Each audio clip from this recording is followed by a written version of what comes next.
go ahead and get started. Hello, everyone. My name is Joni. I'm a community events manager at Modern Sales Pros. And my job here today is pretty simple. I just need to make sure everyone gets the most out of this panel because we appreciate your time in spending it with us today.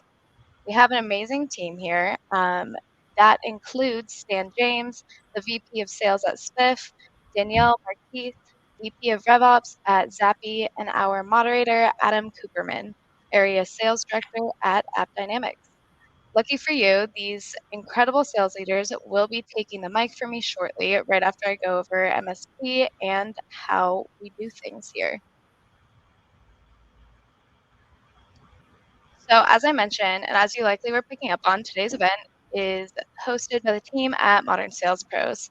So for those of you not familiar, welcome to the world's largest revenue leadership community with 22,000 members and counting for those in sales management, sales and revenue operations, sales development, and the related supporting disciplines. We've been waiting for you to join us, and we're so happy to have you here today. Our mission is to create an environment for our exclusive members to answer questions they'd struggle to solve on their own and help them see around corners they may not even know are there. We do that through great live sessions like what you're about to experience today and through our robust online forum, and in the near future, in-person events, which we couldn't be more excited to get going on. And those of you who weren't previously admitted, you should now have access to the community. If you don't, please drop our team a note via our website, modernsaleshq.com. And lastly, before I wrap on modern sales, if you like this content, you would love our Revenue Excellence Summit that we have coming up in April. That will be from the 12th to the 14th. So stop missing out and get pre-registered for our summit with the link I will drop in the chat here shortly.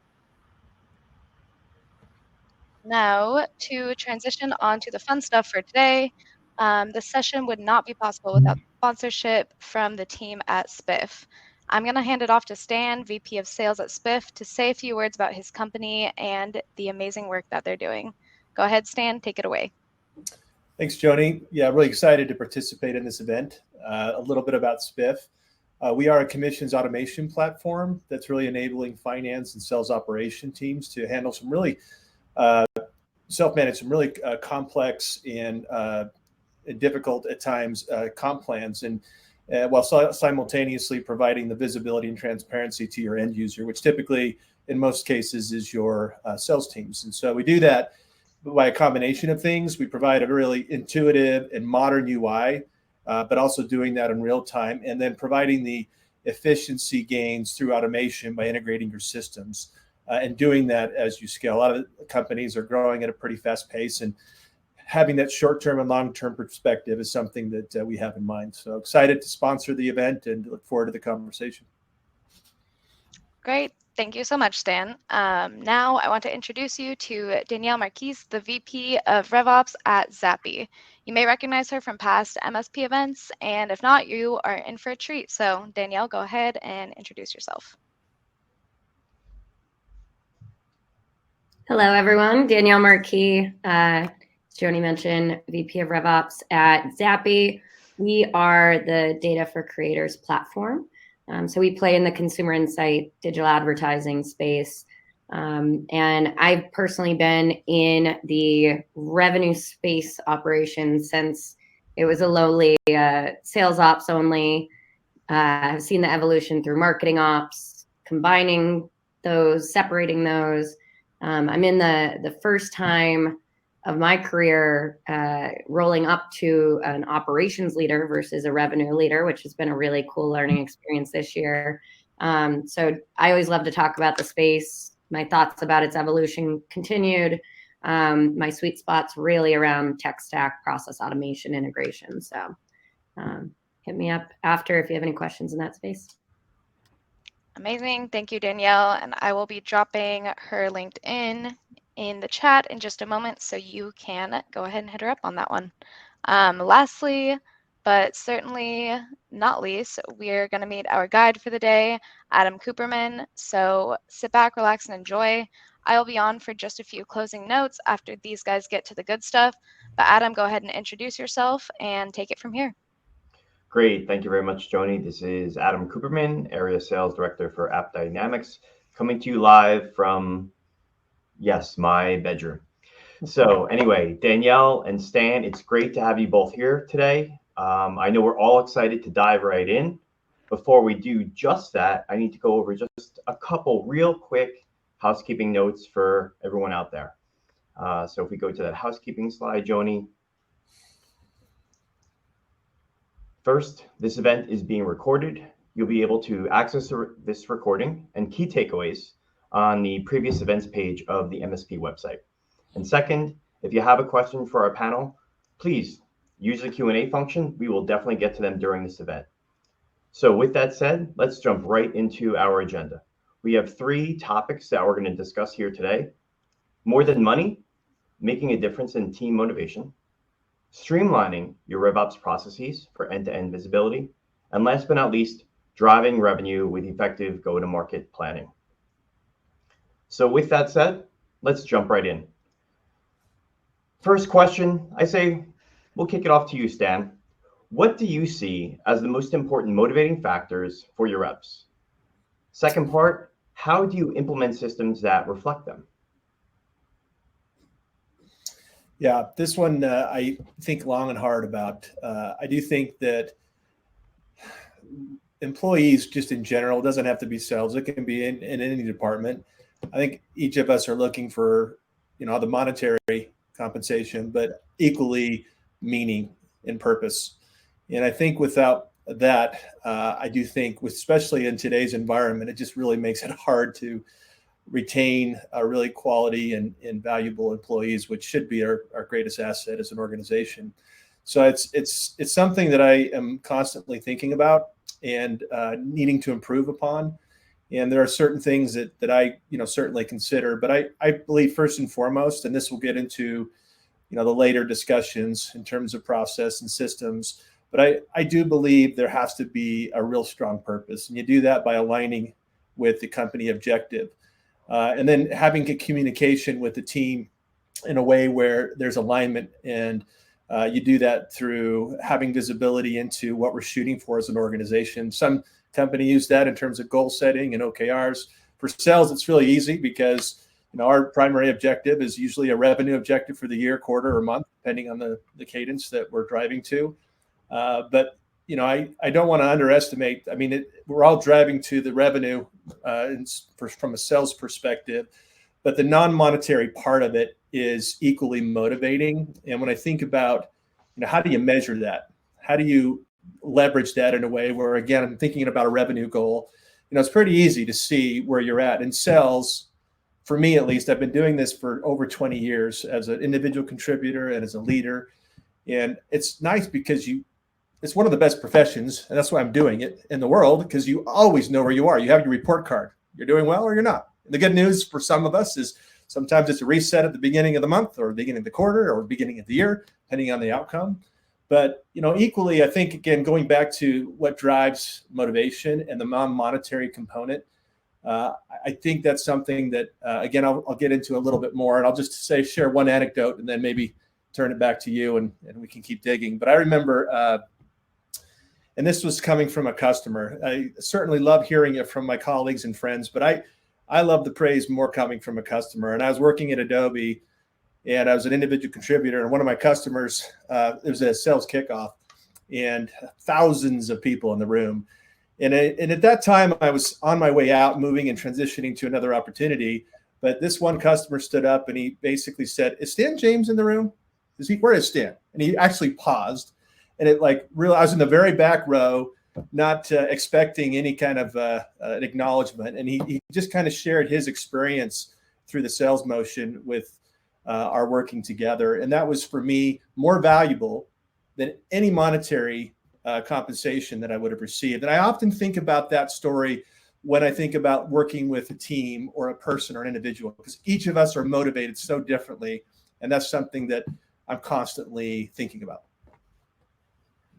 Yeah, thank you, Stan. I couldn't agree more with those comments. And one thing that stuck out of my mind when you mentioned purpose at the top was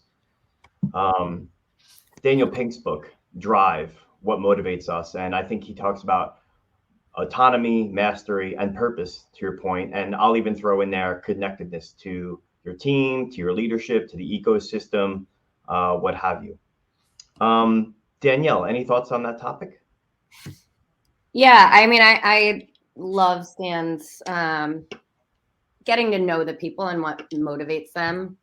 We talked a little bit about that, and that's the biggest. So being on revenue operations, I think what makes a really strong revenue operations person is to have over empathy for the sales or other teams you're working with. There's a lot of pressure when your majority of your paycheck is made up of the money. So to Stan's point, I mean, we definitely are, hopefully if we're in the revenue side, concerned with money, right? That's kind of a no-brainer. So it's looking past the money. And I think a really cool lesson I learned actually at Zappi, so in the last 3 years, was that our reps were more concerned around stack ranking their target achievement, and what it looked like in their target achievement, whether or not that fully recognized back to their comp plan in total. So we have an interesting way of looking at target planning and commission structure, where some of the things that go into their target number actually will be spiffs in commission versus a full-on part of their actual commission rate. But we do that because we've learned those teams are actually more motivated by achieving the targets. We can give them a little bit higher target numbers. And that was really what they were more concerned about, which is interesting because if you are working with sales reps, right, it's usually about the money you'd think first. The other really cool things we do, especially with other teams outside of sales. So when you think about revenue operations, I'm supporting other teams, KPIs, comp plans, and whatnot, such as customer success. And customer success aren't typically as money hungry, say, as sales, right? Even if a portion of their salary comes from that variable. But we do something here at Zappi, and I've seen it at other companies I've worked with, whether it's a trophy. Here we have like a WWE belt, and you get the belt each quarter, right? And they do a fun little video when the manager passes the belt off, and we'll mail it to wherever it is now, the remote world, or we had some satellite offices. So those things actually hit really big with the team in terms of motivation. The other really big thing I think around motivation is bringing the rest of the company into it. It's really hard, I think, sometimes to, a product team might look at like, oh, sales has an easy job, and vice versa with sales, right? And being able to kind of highlight some of the stories and big wins into a company-wide wins channel has been really awesome for us. Like seeing a developer from our UK office when I wake up in the morning saying that's the best thing he looked at when he came back from holiday, right? So it's even motivation for the people working around those teams.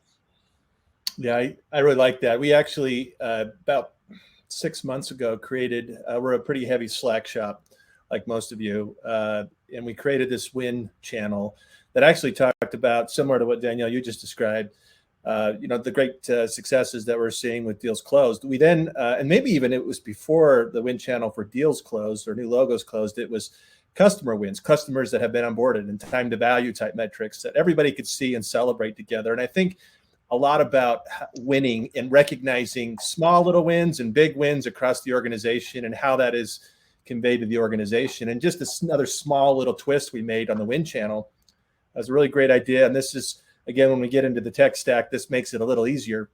But we use a technology that integrates with Slack, where not only are we recognizing the rep, but we're now including any team member that engaged on that deal, which would be like a business development rep, which, we all know, those of you that are business development rep, your job is so hard. And it's rewarding for you, equally to the rep, to see these deals start from, the time that you engage and find them all the way to closure. And then also the sales engineer or the onboarding team or the customer success team. So many folks internally engage on deals, and it's really important to recognize all the great work that's happening. And I found this, it's not my quote, but and I don't even know if it's a quote, but I wrote it down. And this is something that I look at quite frequently. And it states, an employee who is moved by a meaningful gift feels compelled to offer one in return.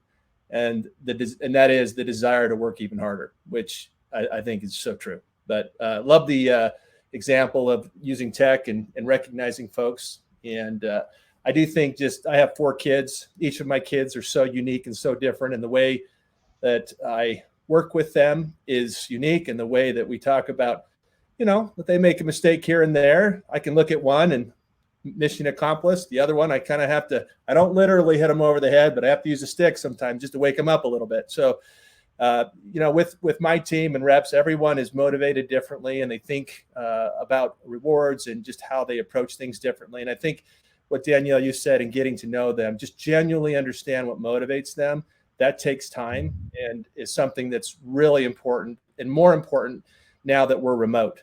It's just that much harder. Yeah, I could not agree more. I think this is great conversation. Thank you both. With that said, we do have to jump to our next topic. So Joni, if you could advance the slides, please. And Danielle, we'll start with you for this one. How do you approach streamlining your RevOps processes for end-to-end visibility? Such a great question. It's the goal of any process, let alone this one. I think the biggest thing that everyone needs to get on board with is really who are the key players that this process needs to involve or impact? What are their roles and expectations? So setting that up front is really important because it helps ensure that you are hearing everyone's opinion, but we've also kind of had an expert put in front of, if finance is owning the final company-wide targets, right? Understanding that we also need to think through who else needs to go into that. Okay, we want to have a bottom up from our reps so that they feel involved with the process.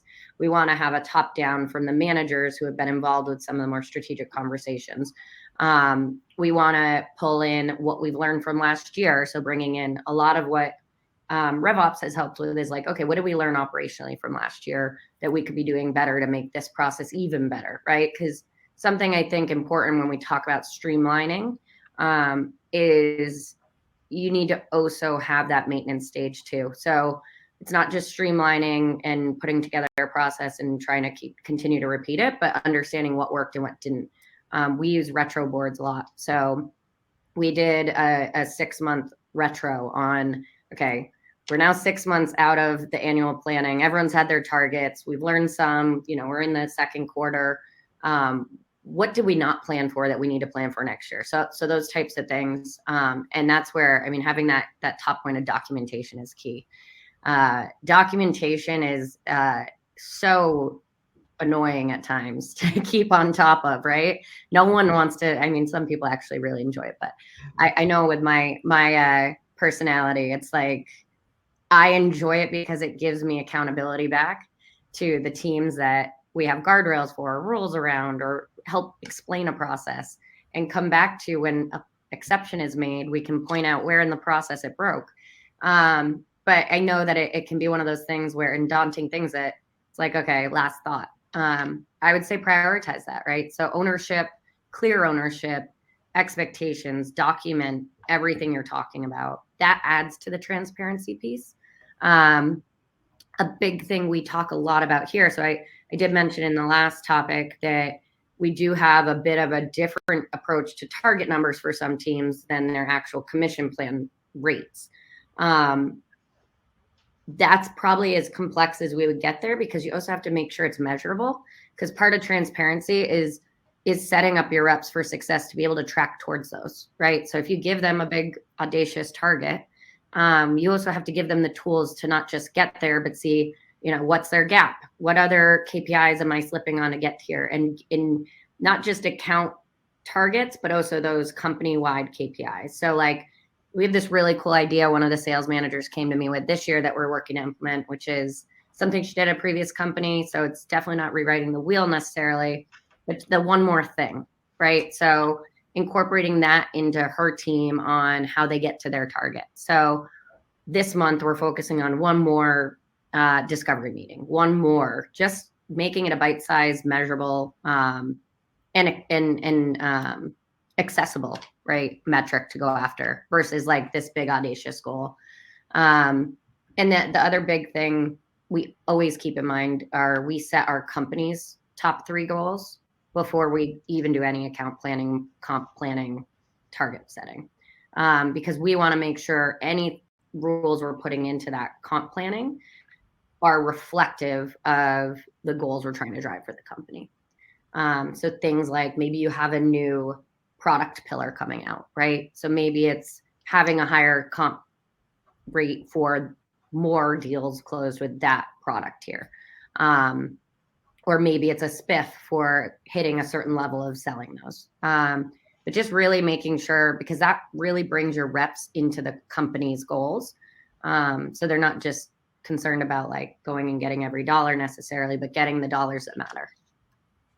Right. I love that. And you mentioned Spiff. And so, Stan, I'll come to you in 1 second on this topic. But I love the fact that you brought up what I'll call the Deming cycle and plan, do, check, act, right? Iterative improvement. So what's working, what's not working, and how do we tweak, how do we adjust? And sometimes just those 1% improvements can really move the needle.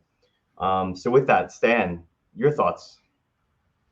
Yeah, I would first just say I think the RevOps role is so key to any company's success. So what Danielle you do is so pivotal to others that are in the similar role. It's such an important role. It's interesting to see, just again, I've been doing this a long time, how this role has evolved over the years. RevOps didn't really exist. I don't know, going back 10 years, maybe, I don't know, maybe it existed, maybe just the new name is out there, but it seems like it's been an evolution. But it's really so critical because it centralizes the whole customer journey. So it touches every discipline in the company, which is a centralized kind of view into how you look at your customer and your business overall, which then aligns to the goals that Danielle was talking about. And so I just really appreciative of the folks that are really good at what they do with RevOps, because it really helps you have a complete view. So it's not just a sales ops view, it's a complete view of your customer, which is really important to understand. So I think, just a plug to Rachel Kravitz at the Spiff team. She created a really great blog called "The Right Way to Build Your First RevOps Team." Just a really good blog that I read last night that really kind of summarizes some of the points that we're talking about here, if you want to look at it. But again, I do believe, and I think I saw a stat on Forrester where they said that a deployment of a RevOps team increases your revenue by 3x. That's just how much faster it goes. And again, that's a Forrester quote. So I don't think I could say much more. I think we'll get into the next question in more detail. But I do believe that having a plan may not be the right plan at first. Kind of work from there, get a collaboration, drive ownership, and move forward. I think these points that Danielle outlined are really solid. Yeah, I think one thing I did miss in these points for that one is timing. It's never too early, in my opinion, from a RevOps standpoint, to be thinking about your next year's goals, to be honest. No matter how early you try to start the planning process, without a doubt, you're all scrambling around the Christmas holiday, and it's a feat across the company to get targets out for the start of the year, right? So doing that retro mid-year, even if, give yourself a good quarter to learn. That's why we do it like mid Q2, end of Q2. But just doing that retro to start yourself on the right foot and just learn, okay, what do we need to start looking at now that we actually can gather data around? Start early. It's literally never too early to start that process. January 1 might be too early, but just really thinking about what you can learn from previous years and start to build your plan around that. That's my little like soapbox moment on annual planning there.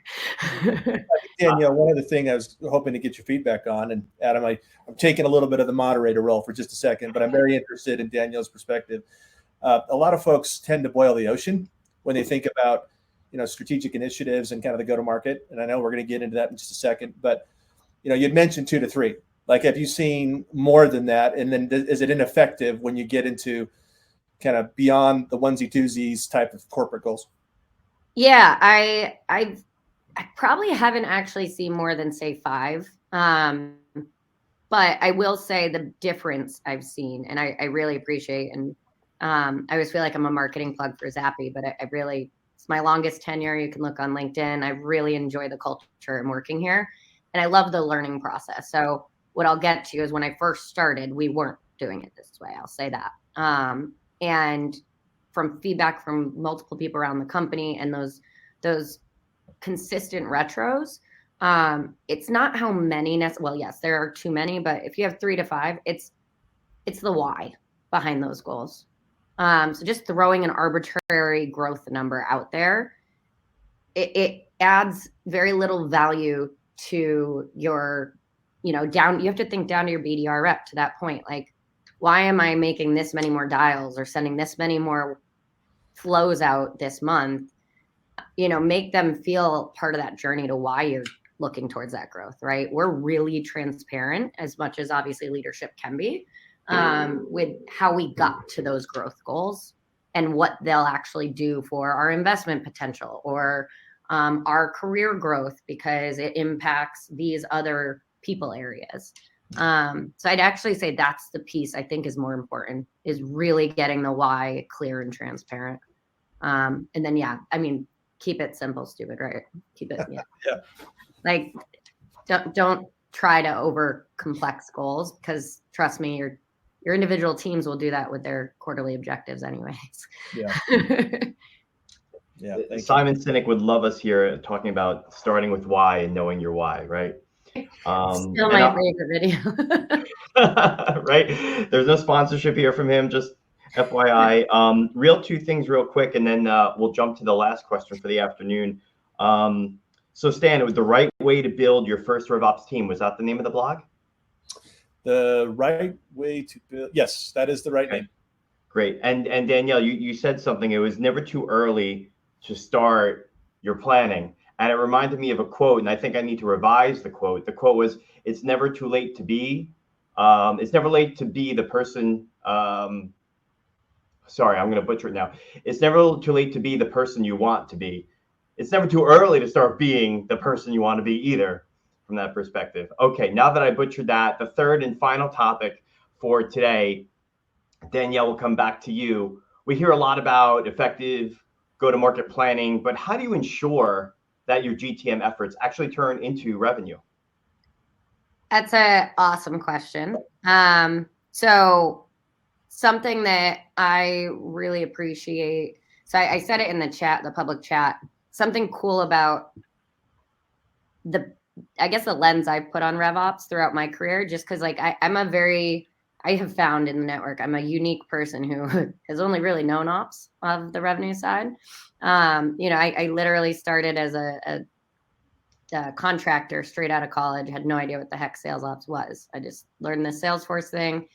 But what I did was got really curious. So I've always thought about how I approach sales ops or marketing ops from the go-to-market standpoint, which I think is how we got to evolution of RevOps. That's kind of like background on RevOps in general. But the cool part about being in this position is I have an overview vision of not just what sales and customer success and marketing goals are, but I can incorporate in, okay, we have product goals for our growth numbers, and product is going to have targets that they're trying to get after, and they're phasing those out, right? So how do we ensure the way we're phasing our product team targets and what they're planning around go-to-market match with our enablement plans so that our sales teams are ready to hit the phasing of those targets, right? That's that like kind of puzzle piece that I see RevOps helping. And I do think enablement is a huge part of that piece, because going to market, right, from my perspective at least, it takes the whole company to get involved with. And that means, you have a lead time of before the rep can hit those revenue numbers. You can't just launch a product or a feature and expect revenue tomorrow, although every product manager I think does. But making sure that the teams that are really on the front lines having to drive those numbers, incorporate in product numbers into their targets so that everyone's working towards the same goal. Make sure marketing's ABM metrics, right? I talk a lot about ABM lately, which I know is like, it's kind of like the RevOps, right? It's a little buzzy. What is RevOps? What is ABM? We've actually moved a lot of customer marketing type verbiage. But I love that the concept of account-based marketing or selling really incorporates that go-to-market approach. It brings together more than just your sales team being told to go sell this amount, or your marketing team being told to go get all these MQLs. But it's actually like, are we getting the right engagement with these target accounts? Are we prioritizing our marketing and product marketing efforts around our highest targeted book of business accounts and or verticals, right? So we're actually working together towards the same goal versus marketing getting an arbitrary MQL number to go hit, or sales getting that number they have to go hit, and then product on some other random phasing number, and they're wondering why they're not hitting their targets. So that's kind of when I think about driving revenue through effective go-to-market, it's really those alignment and goals. And then going back to a point I made earlier, clear ownership and expectations. So not just alignment of those goals, but like who actually owns it from each of those teams to drive those goals forward. And how are you keeping them accountable? And how are you adding transparency so everyone's tracking along the same metrics, the same numbers? I love that. And Stan, I'll shift the conversation to you in a second. You mentioned ABM, and I particularly what stood out for me there is when you talk about account-based marketing, understanding who you're going after at those accounts. What are those personas? What's the use case for your product? What's that product fit? And what's that pain that you're solving with that product? So in any case, sorry, Stan, over to you. Yeah, I've had the opportunity to work with really small startups, really large corporations, and every company is a little bit different in how they plan and organize from a go-to-market perspective. So it's a really unique perspective that I've been able to have over the 20 plus years that I've been doing it. And I think the one word that I heard Danielle say multiple times in that last sequence is alignment. And that's really what it is, because you may have alignment, but it might be the wrong plan. And as long as you have alignment, and I love the quote, or not the quote, but the bullet, never lose alone. I think about that from a deal perspective, but I think about that at an executive perspective and a company perspective, because if we have alignment across the board, again, we have a plan, we align on the plan, and we move forward on the plan. And then based on where you're at, you iterate on the plan based on what you're seeing in the market.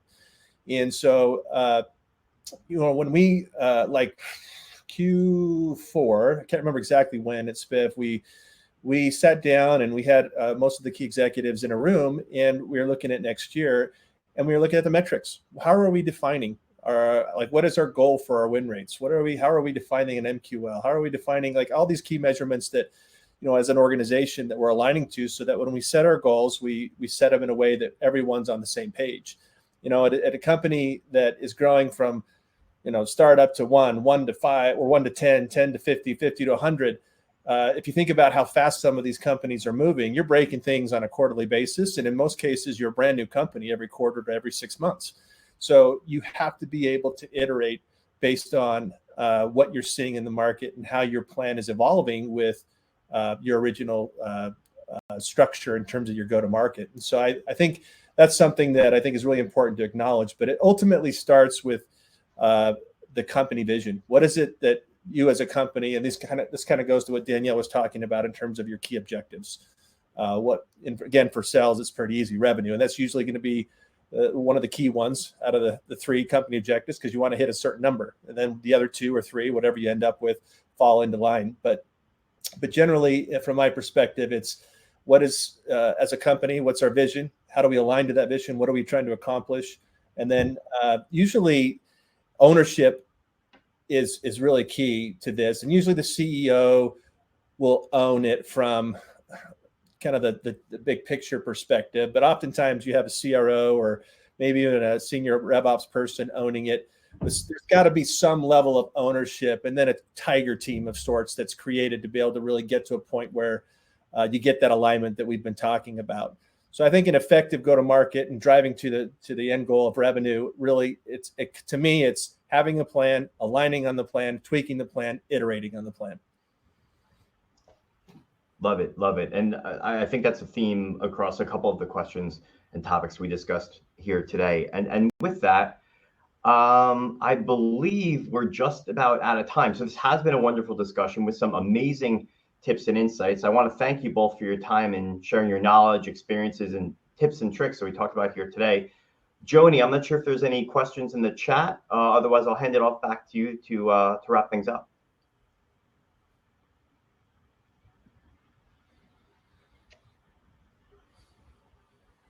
Great. Thank you so much, everyone. That was amazing. I did see some live Q&A questions, so we can take a look at those, and then we might even give you a few extra moments to get to your next meeting, which is great.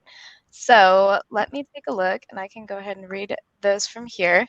It looks like we have a question here from Cliff. What documents should be used? Comp plan, quotas, and rates, rules of engagement, others. Whew. Always a great question. I laugh because finance asks if we actually need to send comp plans to each of the reps. It's like, yeah, I can do. Yeah. Yes, you do. Do you want to deal with the blowback in 3 months when they argue that rate? So yeah, I mean, once you get to the desired comp plans, right? So we have worked through actual. We have rules, comp plan rules that I like how you call it tiger team, Stan. This was a kind of tiger team that got together, and it was a mix of finance, RevOps, sales leaders, and we got together, wrote down the rules of engagement for each of those teams. We also then put it in a very clear slide deck to share with the teams and share with other, like the team that I support, right? So that they really know if someone asks why their target number looks like this, they can explain it. So we did a more technical document. We did a much more layman's document. Each rep gets a very high level, like here is what your OT rates, what goes into it, and then the rules from their team's plan. I personally really like to get those signed. I also, worked at 2 big public companies. So that was the background I was introduced to comp plans around, but getting those signed kind of really does make it a contract that you're going into with these reps as well. And then transparency wise, so documentation to me is also goes into being able to measure and share how you're doing against those comp plans. So you shouldn't just have necessarily, okay, target achievement percentage, but could a rep or manager be able to kind of estimate what they should be expecting so that when they do get their comp plans from finance, there's a lot less back and forth. That protects your RevOps team if they're part of that, your finance team if they're part of that, and also your reps' time, because you don't want them spending the first couple days of getting those comp plans fighting for more money versus selling to get more money. So that's what I would say around documentation. And then something we actually didn't touch on, so sorry if I'm taking stuff from you, Stan, but technology. I'm a big proponent of ensure you have the right process and understanding of what measurement you need before you just jump into technology. And I say that because you want to really have your requirements clear with whoever you do evaluate and start using, or else again, you're probably going to spin your wheels for far longer than you wanted to as you work with those companies to get in your plans. So that's something where I'd really make sure you do that streamlined process before you fully. And tech stack is my background for sure, but I always want to know what process requirements and measurements I'm driving before I look at any type of tech stack. Yeah, I love the process recommendation. I think that's so important. I would just add, if any of you haven't seen it, just go look and type in the marketing tech stack, and then go take a look at the sales tech stack, and just the proliferation of this is growing so quickly. It's getting really noisy. And so one of the things, there's so much great technology, and I do love the fact that have your process and then find the technology to wrap around it. But I also would just add to that, if you can't explain what value this brings to that department or that sales group, why put it in the first place? Because reps want to be efficient. We want them to be efficient, but it's got to be a value add. And that's also something that I always scrutinize. We're looking at, some tools right now, and I'm always thinking about, okay, this seems to be a great automation process, but is this going to really save my reps time in the company in efficiency if we add this to our tech stack? And again, it's not decreasing, it's increasing dramatically year after year after year, because there's just so many great options for, sales, marketing, and other teams. Oh, that could be a whole nother panel. I'm so passionate about that evolution right now. That's awesome. Thank you.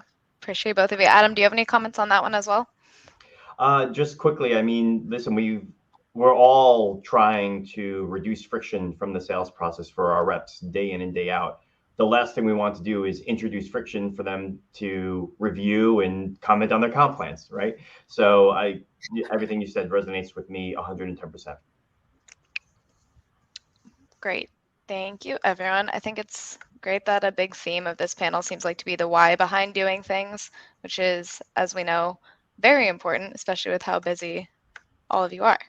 Our next, it looks like we do have a couple more questions in here. So I see one saying, talk to us about how you're leveraging these techniques to avoid employee churn, especially in the face of the Great Resignation. I'll let whoever wants to take that one go for it.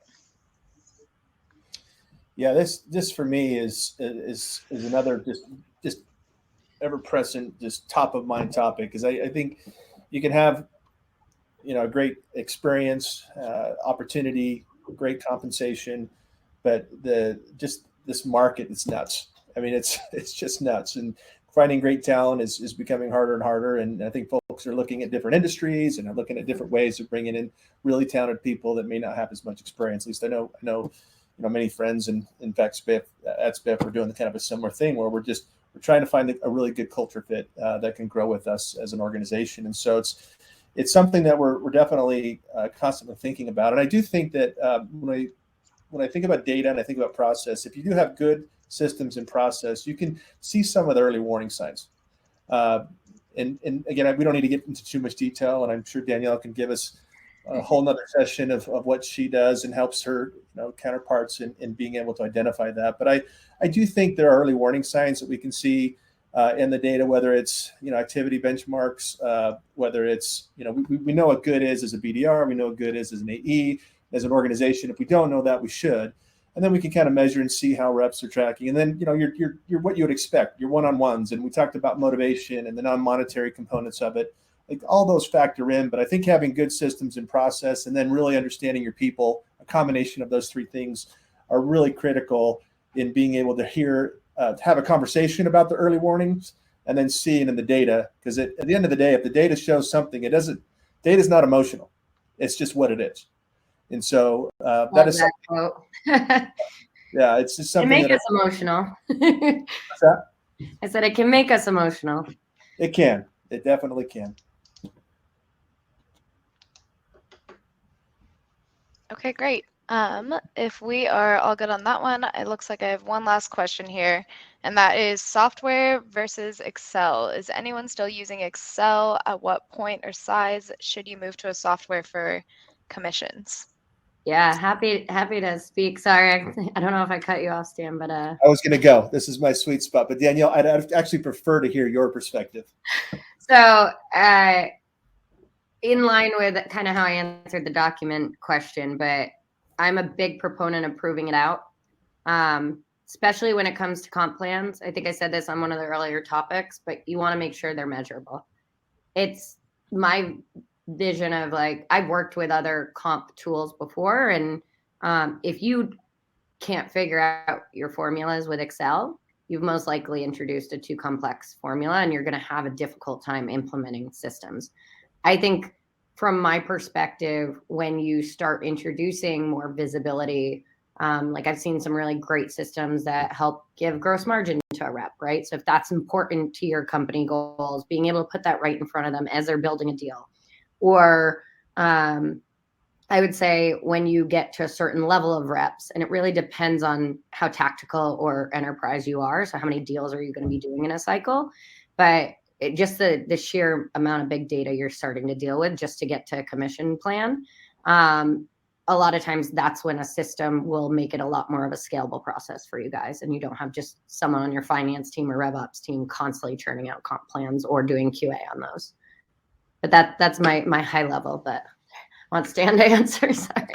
No, my answer is the buyer is always right. So let's just go with what you said. But yeah, generally just more tactically from a sales process, we're usually seeing customers coming in when they're hitting kind of the 20-25 mark in terms of an AE perspective. And I would say that what makes automation really effective, it really comes down to three things. It's typically really good data. So your systems are clean, get good data hygiene, because what good is a system without that?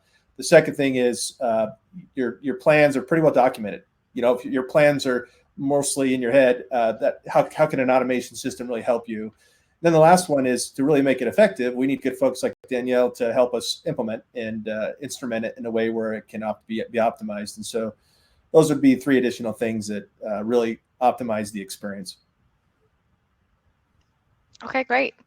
Adam, any comments on that one or any last thoughts from our other panelists? Actually, no, I had a comment on the previous question also about the Great Resignation. So we've had attrition as everyone else has, but ours is about half in our sector of what other companies have been, and it rose and fell along with those sector lines. And I think one of the reasons we've been able to maintain that is that we come to work with the question is, does my team have my back? And we're big on Marcus Buckingham and the one-on-one check-ins and those kinds of things. So if people believe that their team has their back, and we talked about autonomy, mastery, and purpose and connectedness earlier in the conversation, they're going to think twice about going somewhere else. You don't take your reputation with you. And again, the whole reason why we're here today is it's not only about money, right? And so if they really enjoy the work that they're doing, they believe in the mission and the vision of the leadership and the company and the values and the culture that they are part of every day, the Great Resignation doesn't really, it doesn't hold as much water as one might think it would, is my perspective. I'd agree wholeheartedly. I mean, our culture is what 100% keeps people. I think from our perspective, we actually probably we're in a scale up stage right now. So it's protecting the culture of a lot of the folks that have been here from the startup stage, which is really difficult to do because there's certain perks that can get really expensive.